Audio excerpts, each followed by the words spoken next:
Welcome to the Laura Flanders Show, where we bring vital stories of change and hope to light. We've set a $25,000 goal, which will allow us to make another groundbreaking field report.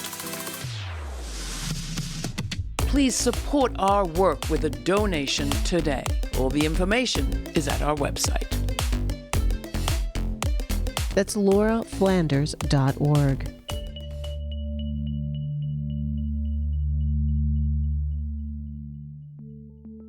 The imprisoned poet Richard Lovelace wrote about the power of the creative imagination in 1641. Quote, "Stone walls do not a prison make, nor iron bars a cage. If I have freedom in my love, and in my soul am free, angels alone that soar above enjoy such liberty."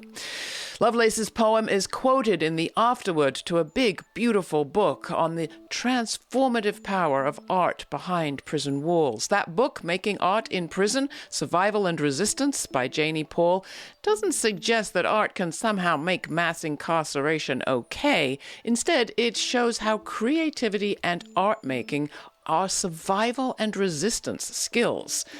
And it gathers the lessons from years spent with Janie's late husband, William Buzz Alexander, and the artists of the Prison Creative Arts Project at the University of Michigan, which he began. Paul's book shows just how much creativity we've locked away with our over-incarceration system and reveals what incarcerated artists could teach us all about why humans make art and the power it holds. Janie Paul is a landscape painter and a professor emerita at the Stamps School of Art and Design at the University of Michigan. Yusef Qualls, known as Q, is a former juvenile lifer, meaning he was imprisoned and sentenced to life at age 16. He was released just 5 months ago after spending 28 years inside. Danny Valentine is a formerly incarcerated artist who credits the Prison Creative Arts Project, or PCAP, with saving his life. The book is, again, Making Art in Prison, Survival and Resistance. It's out now from Hat and Beard Press. Welcome, everybody, to the conversation. Thank you so much for joining us. Let me start with you, Janie. I mean, this is not a social worker's book. It's not a prison employee's book. It's an artist's book. It's a landscape painter's book. What's your goal here? What's your project with this beautiful volume? I wanted to bring the artist's work really into the world and be taken seriously as part of the art world. That was one goal. The other is, in the effort to end mass incarceration and dismantle the carceral state, I believe it's really important for people to see the humanity of people who are living in prison, to see their full talent, and to see the potential that they have and all of their gifts.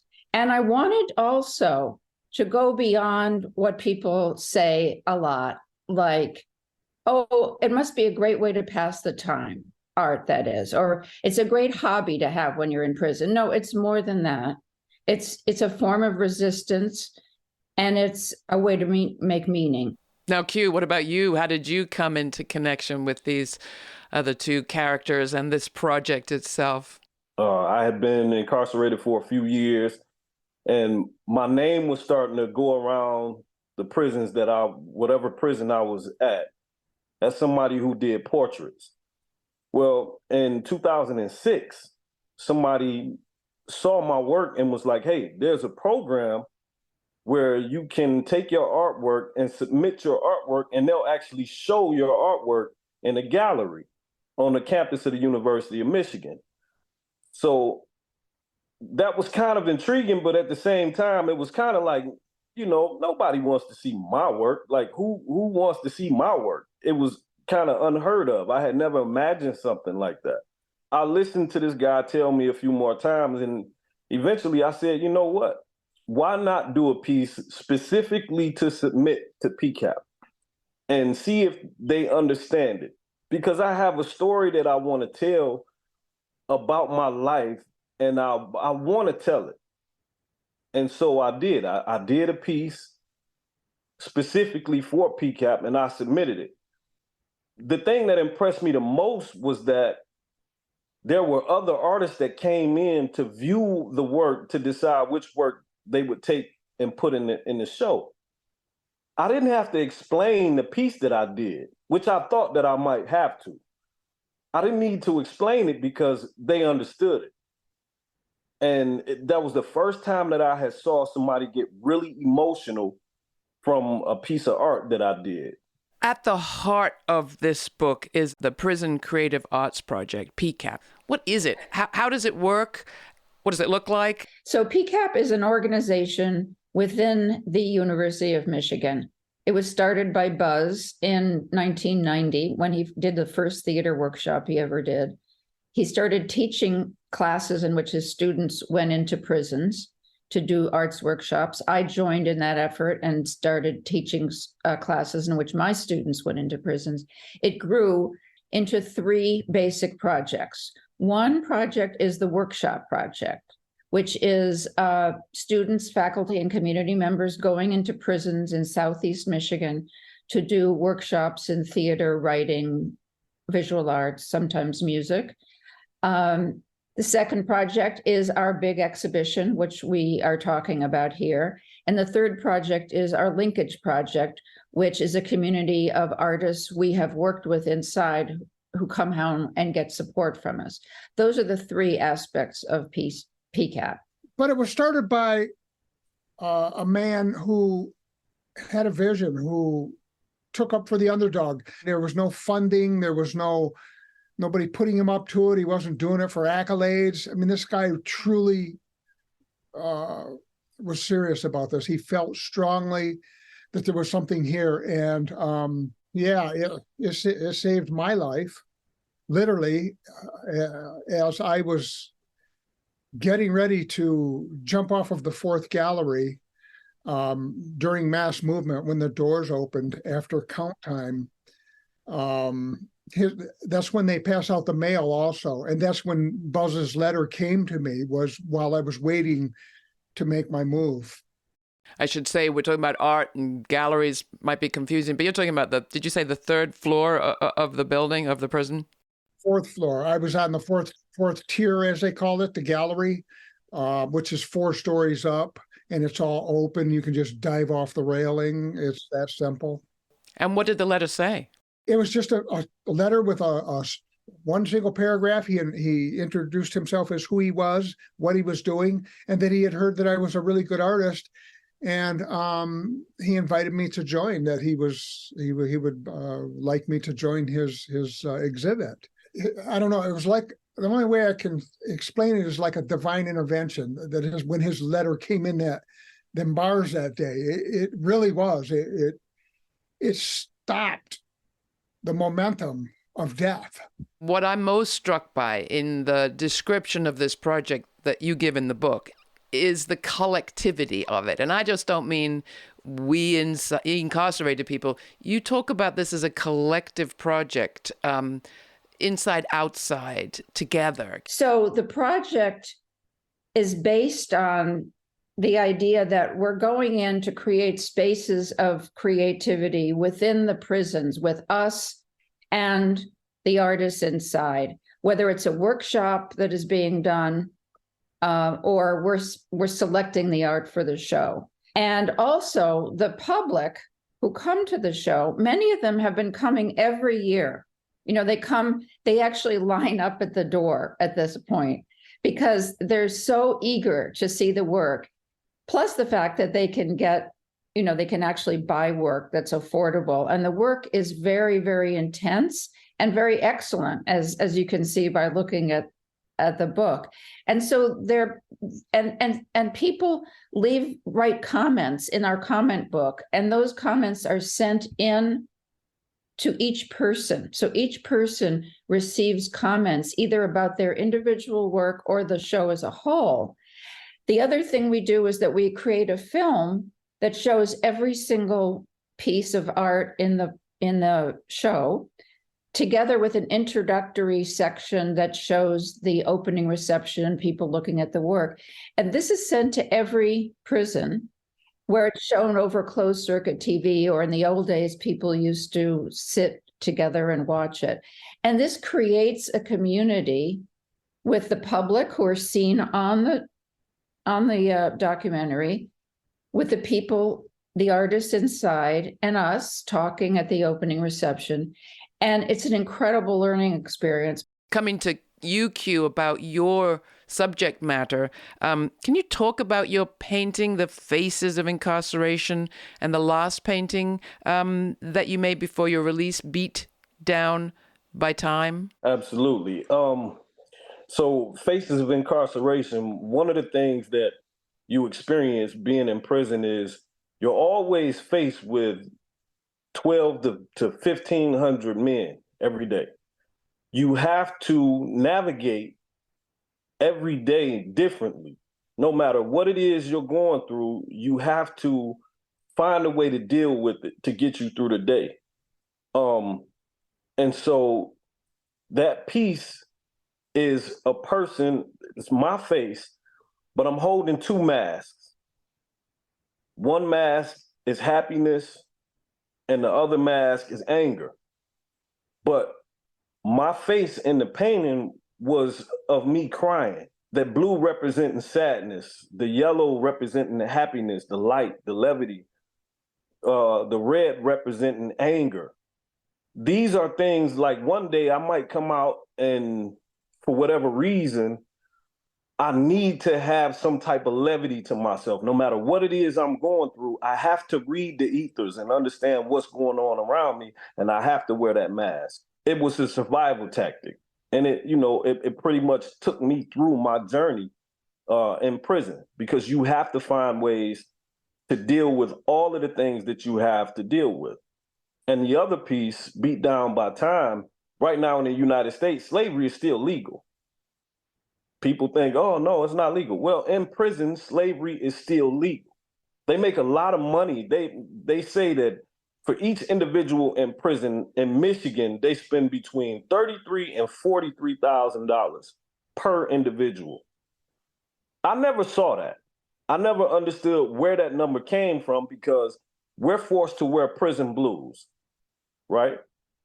I had the same pair of prison blues for 10 years. So if the only thing that you're spending $33,000 to $43,000 on is when I take a shower daily and that one trip to healthcare, we have a problem. I had to work. I didn't have a choice. It was either work or be punished. You don't have an option. I was only paid 17 cents an hour.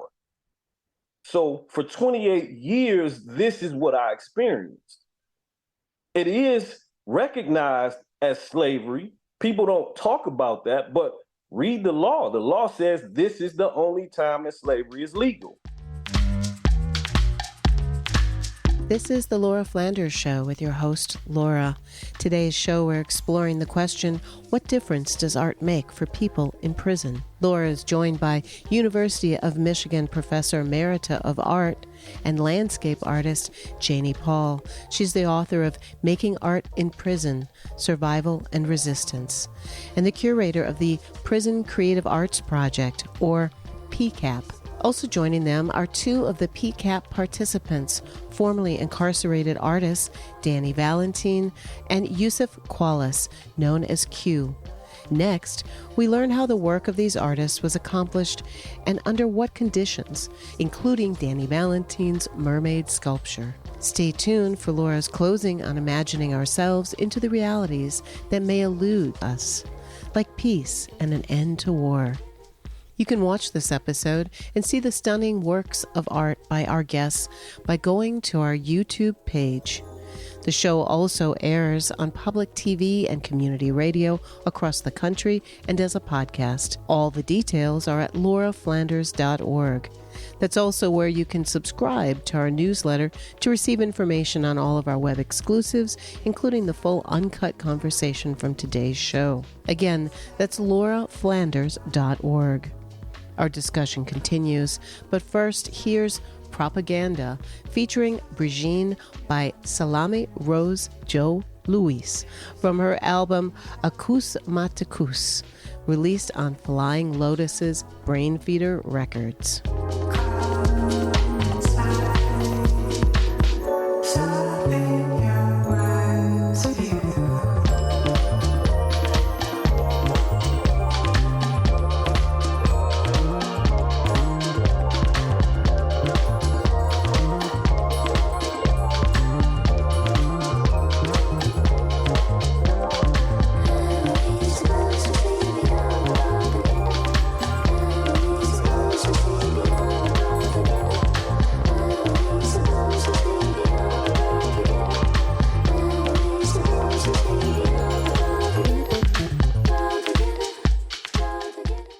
Which takes me to the question of the materials and the conditions and how is this work actually done physically? And that's a question for you, Danny. The piece I see of yours in the book is this extraordinary sculpture, the mermaid. How did you make that? And under what conditions? I was in the hole, segregation, punitive segregation. You don't have anything in there. You don't have any of your personal property or anything. And so I would gather up unused bars of soap from the shower to soak in water and turn into like a clay-like substance. I made paper mache by chewing toilet paper with my mouth. Anything I could use to create mass, bulk, size, shape. And I just added, there's even a couple breakfast biscuits in there. I was able to finish it when I got out of segregation with stuff like cardboard, talcum powder mixed with Elmer's glue and water makes like a plaster. Susan Brown, who is another participant in the Prison Creative Arts Project, she had this to say from prison about a piece involving a depiction of a buck deer. Here's Susan Brown. So often, the comparison of a buck to a prisoner. I was having a conversation with administration, and that's where the idea of how many, specifically women, are discarded once they're placed in prison. They're just thrown away. And just like a buck, when it's hunted and shot and killed, they think of it as a trophy. That's what it feels like they think of us when we're incarcerated. And they take bucks on the outside and they mount them for the whole world to see, to show this is what I've done. See, that's just what that buck represented, was us as prisoners on the state's wall to say, hey, we got more prisoners incarcerated than anybody. But instead of us doing that, let's redeem these people that shouldn't be discarded and thrown away and left for nothing. We should release them, return them to society, and let them blossom beyond the walls of incarceration, beyond the biggest mistake that they've ever made. Janie, anything you want to add to that reflection from Susan about how women inmates especially are treated? There was a lot of sexual abuse of women in prison. And then there was a case brought up in the Michigan courts a little while ago, and male guards were not allowed to be in the housing unit. So that got better. But that was a serious problem. Up until recently, women were often shackled while they were giving birth. There isn't always the products that you need for your menstrual cycle available. For a long time, women actually didn't have the same educational programs that men did. And quite a number of years ago, that case came up and women were also allowed those. So there's been some progress, but we only have one women's prison in Michigan, and it is very crowded. And it was very, very difficult during COVID, and many women got sick. Can we talk a little about this country's incarceration problem? You've just pointed to it in your answer there, Janie, but I don't want it to go uncommented on, Q, that you were sentenced as a minor. As far as I can see, the U.S. is alone in developed nations sentencing minors to life sentences. How old were you, and how did you, in the end, get free just these 5 months ago? The one thing that I still have a problem with is calling what I was given a life sentence, because it is effectively a death sentence, only slower and without a needle. They tell you you'll never leave alive. That's the same thing they tell somebody on death row. It's only slower. I was 16 years old when I was convicted. I wasn't actually the person who pulled the trigger and killed somebody. And yet and still I was sentenced in the same way that I actually was sentenced to more time chronologically than the person who actually did the shooting. And Miller versus Alabama, they challenged it. They said, well, listen, it should be unconstitutional to automatically sentence a juvenile to prison without some type of mitigation hearing, without seeing what this individual would or could be capable of in the future. In my case, my judge actually struggled between offering me until I was 21 and a life sentence. So if there had been a middle ground, she could have told me, okay, 20 years and then you'll be able to go home. But there wasn't a middle ground. The law was what it was, and she didn't have an option. She either sentenced me as a juvenile, which would have meant I would have got out when I was 21, or life in prison. Well, I was sentenced in an election year. What do you think made more sense for her career? This is at the time when they were calling us super predators. I ended up getting sentenced to life in prison. The law changed, and 28 years later, I was able to be resentenced and I came home. It was one of those situations where they recognized that I was no longer the 16-year-old who made the bad decision to be with somebody who committed murder. I had grown into a man. I had become responsible and accountable for my own actions. They were able to look at my record and look at the things that I had accomplished, even without their help. What I was alluding to in the introduction is that this book is not, and the work of PCAP, as I understand it, is not about making incarceration kinder, gentler, more enjoyable. It's about something else. And you're kind of putting your finger on it, Q. Janie, would you just like to see more arts programs in prisons? Would that be a good outcome? Over the last few decades, there have been a growing number of people, organizations who are really concerned about mass incarceration and who know that arts programming is very significant for people in prison. But there's never enough money.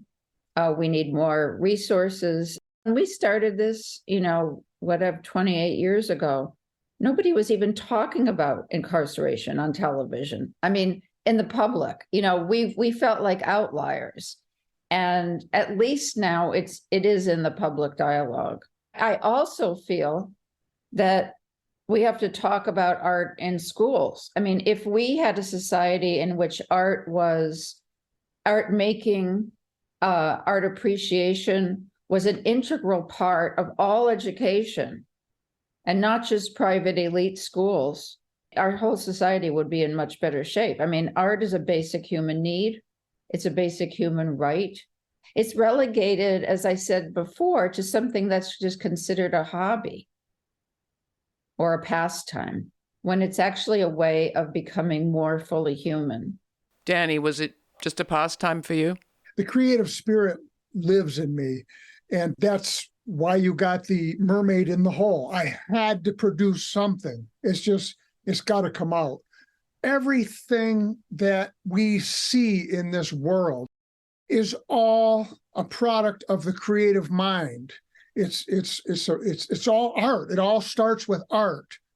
Art was cathartic for me. Inside, you didn't have the ability to go and get therapy because you're going through the fact that I lost my mother, I lost my sister, I lost my brother, I lost uncles and aunts and cousins and my son's mother, girlfriends, best friends. I've lost these people. And I still had to deal with that. Now, out here, you can go to therapy. You can deal with depression and anxiety. Inside, you don't have that. Art was my way of going inside myself and talking about these things non-verbally. People in prison are treated as objects. They are given a number. They're moved around. They suddenly move from one cage to another, from one prison to another. In the art process, the artist becomes the subject, and their art piece becomes a cherished object. And in that process of making art, I also want to say that it's an intimate process. Even though the piece you're making is inanimate, you're having a relationship with it. You're having an intimate back and forth. And so in a place where you're not supposed to have intimacy and relationships, you're having this back and forth with your piece of work. The book is Making Art in Prisons, Survival and Resistance. Thank you all very much for being with us. Thank you. Thank you.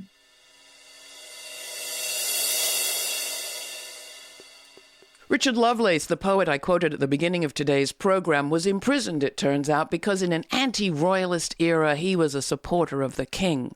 Nor was Richard Lovelace related to Ada Lovelace, the woman whose mathematical insights brought us the know-how on which today's computer technology is based. The two Lovelaces aren't related, and you can find out why if you look it up, because we can look lots of things up.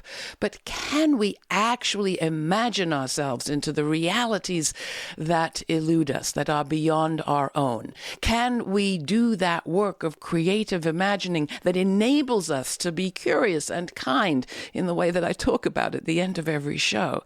Well, because of the failings of our media and the failings of our facts, over 100 poets recently collectively imagined themselves into the Israel-Hamas conflict and produced a poem based on their contributed lines. If you want to see this canto, as they're calling it, for ceasefire, we'll put a link at our website. It begins, "We all long to write the poem that will stop this death."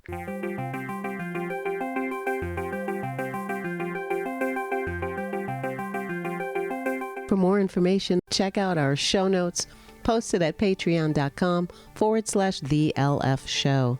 That's also where you'll find an invite to watch the premiere of each week's show on our YouTube channel and chat live in real time with Laura Flanders, Sundays at 11:30 a.m.